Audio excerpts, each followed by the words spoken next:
오늘도 이른 새벽 주님의 음성을 사모하며 나오신 여러분 축복하고 환영합니다. 오늘 우리가 읽고 묵상할 성경은요, 사사기 1장부터 4장까지입니다. 이 장들은 이스라엘이 가나안 땅에 들어간 뒤 불완전한 순종으로 인해서 각 지파가 온전히 땅을 정복하지 못하고요, 그 결과 반복되는 타락과 압제 속에서도 하나님께서 사사들을 세워서 이스라엘을 구원을 하시는 이야기입니다.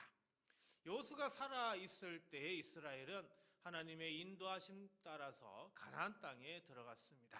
큰 전쟁들도 경험했고 하나님이 주신 약속의 땅을 차지해가는 은혜도 누렸습니다.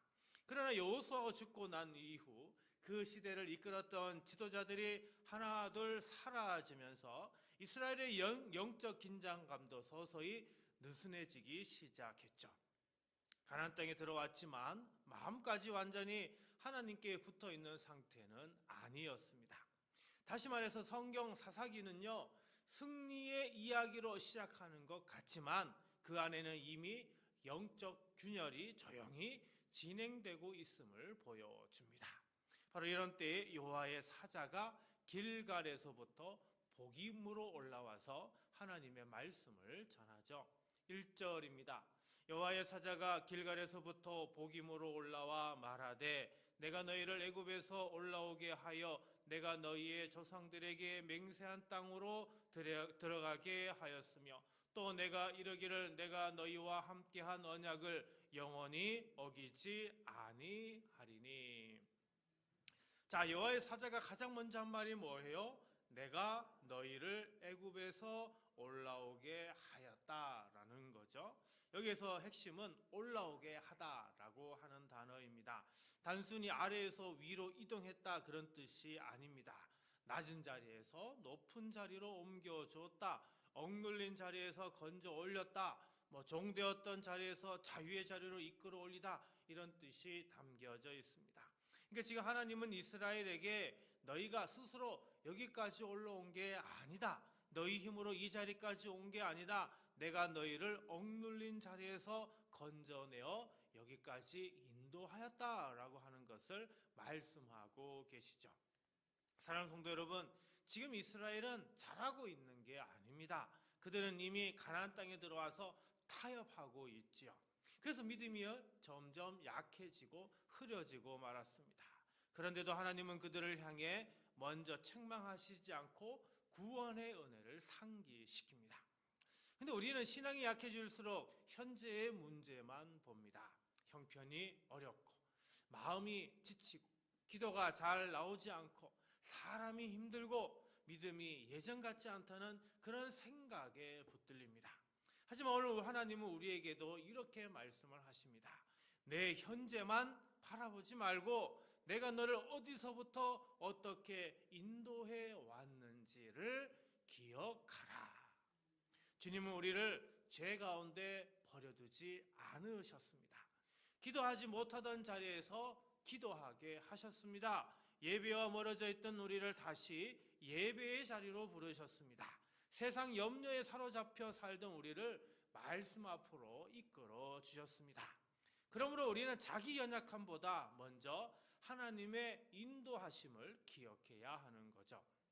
주님, 제가 받은 구원의 은혜와 지금까지 인도하신 사랑을 잊지 않게 하시고 불평보다 감사를, 두려움보다 믿음을 선택하며 흔들리는 순간마다 저를 여기까지 붙드신 주님의 손을 기억하며 끝까지 감사로 살게 하소서. 오늘도 여러분을 애국 같은 자리에서 건져내신 하나님께서 우리의 지친 마음을 새롭게 일으켜 주시고 잊고 있던 은혜를 다시 기억하게 하셔서 감사와 순종의 하루로 여러분을 인도해 주시기를 주님의 이름으로 축복합니다.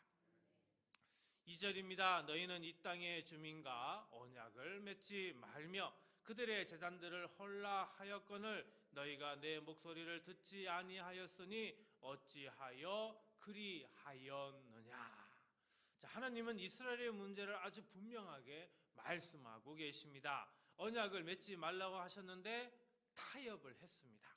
제단을 헐라고 하셨는데 그대로 두었습니다. 듣고도 순종하지 않았죠. 바로 여기에 이스라엘의 문제가 있었습니다. 3절입니다.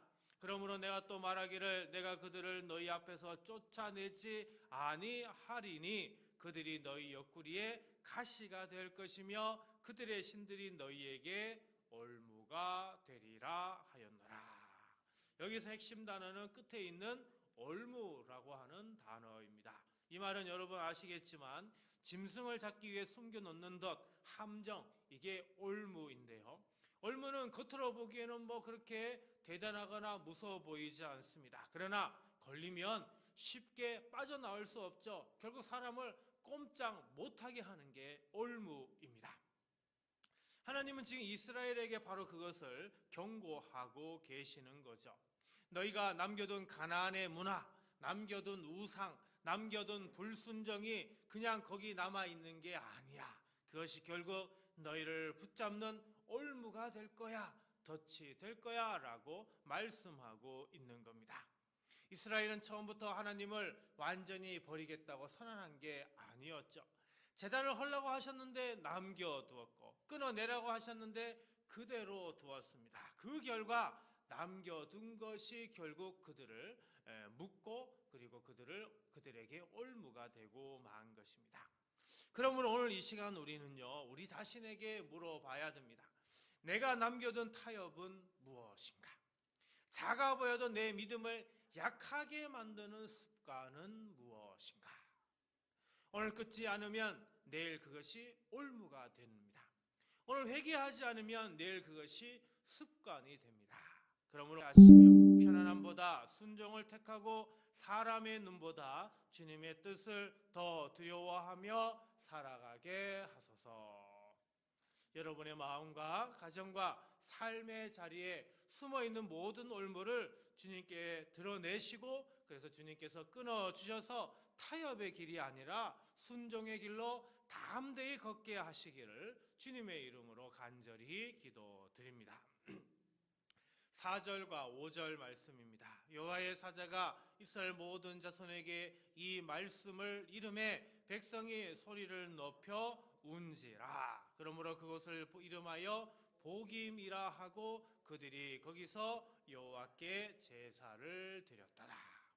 자, 여호와의 사자가 말씀을 들은 이스라엘 백성이 소리를 높여 울었다라고 얘기하고요. 그래서 그곳 이름을 복임이라 이렇게 불렀다고 하죠. 복임이라고 하는 이 말이 우는 자들, 울음의 자리, 이런 의미가 담겨져 있습니다. 여러분, 이 이름만 보아도요, 그날 그 자리가 얼마나 엄숙하고 무거운 자리였는지를 생각할 수 있죠. 그래서 울다라고 하는 것도 바카, 복임의 의미가 다 비슷하죠. 단순히 눈물이 조금 나는 정도가 아니라 마음이 무너지고 슬픔이 터져나오는 울음을 가리킬 때 이 단어를 사용합니다. 그러니까 지금 이스라엘이 하나님의 말씀을 듣고 자기들의 상태를 깨닫자 마음이 찔려서 무너져서 지금 통곡하고 있다는 그런 의미가 되는 거죠. 여러분, 이 장면은 정말 중요합니다. 왜냐하면 하나님의 말씀을 듣고도요, 아무 느낌이 없는 마음보다 말씀 앞에서 마음이 찔리고 우는 마음, 이것은 아직 은혜가 살아있다는 증거이기 때문이죠. 사람의 마음이 굳어지면요, 죄를 지어도 아프지 않습니다. 예배가 무너져도 아무렇지가 않습니다. 기도가 식어도요, 위기감을 느끼지 못합니다. 근데 오늘 복임의 사람들은 달랐습니다. 그들은 말씀을 듣고 울었습니다. 말씀이 마음을 찌르는 게 은혜고요, 내 모습이 보이는 것도 은혜고요, 죄를 죄로 아는 것도 역시 은혜인 것입니다. 사랑하는 성도 여러분, 오늘 우리에게도 이런 은혜가 정말 간절히 필요합니다. 말씀을 많이 아는 것보다 더 중요한 건요, 말씀 앞에서 마음이 움직이는 겁니다.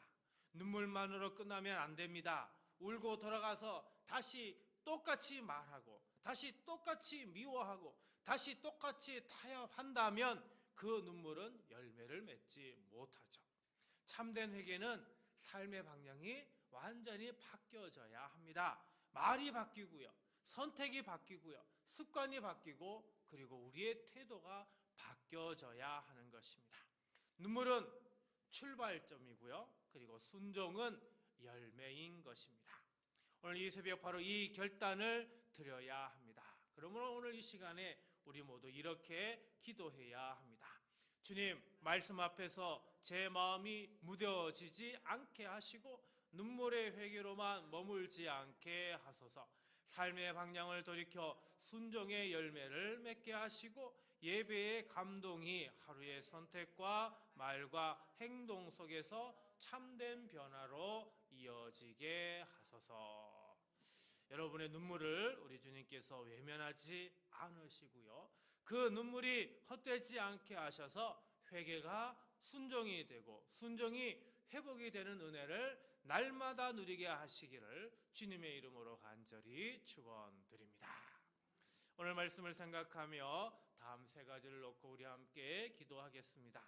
주님, 받은 은혜를 잊지 않게 하시고 오늘 또 감사와 순종으로 믿음의 길을 바로 걷게 하소서. 주님, 작은 타협과 숨은 불순종을 버리게 하시고 말씀 앞에 정직한 마음으로 굳게 서게 하소서. 주님, 눈물의 회개로만 머물지 않게 하시고 삶의 방향을 돌이켜 끝까지 주께 순종하게 하소서. 우리 모두 이 시간 이 세 가지 기도 제목으로 우리 함께 기도하고요, 주기도문으로 마치도록 하겠습니다. 기도합니다.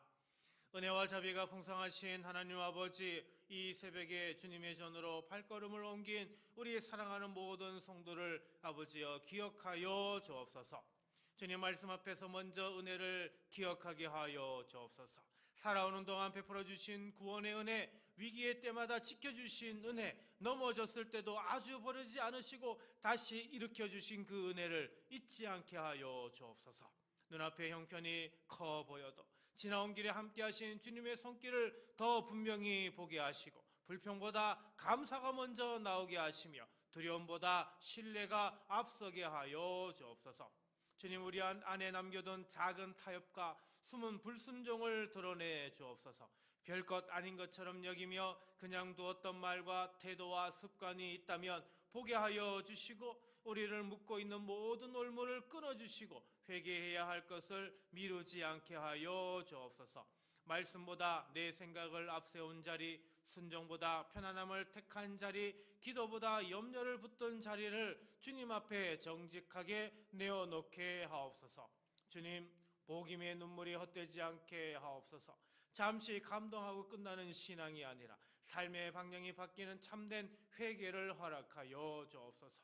눈물로만 머물지 않게 하시고 순종으로 나아가게 하시며 오늘 들은 말씀을 하루의 선택과 말과 행동 속에서 살아내게 하여 주옵소서.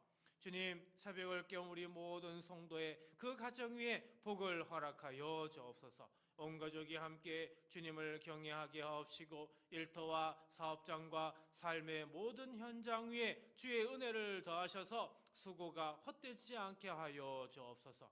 오늘 또 이 새벽에 나온 성도들 한 사람 한 사람 위에 하늘의 평강을 덧입혀 주시고 오늘 하루를 믿음으로 시작하여 믿음으로 살아가게 하여 주옵소서. 이 모든 말씀 우리 주 예수 그리스도의 이름으로 축복하며 간절히 기도하옵나이다. 아멘.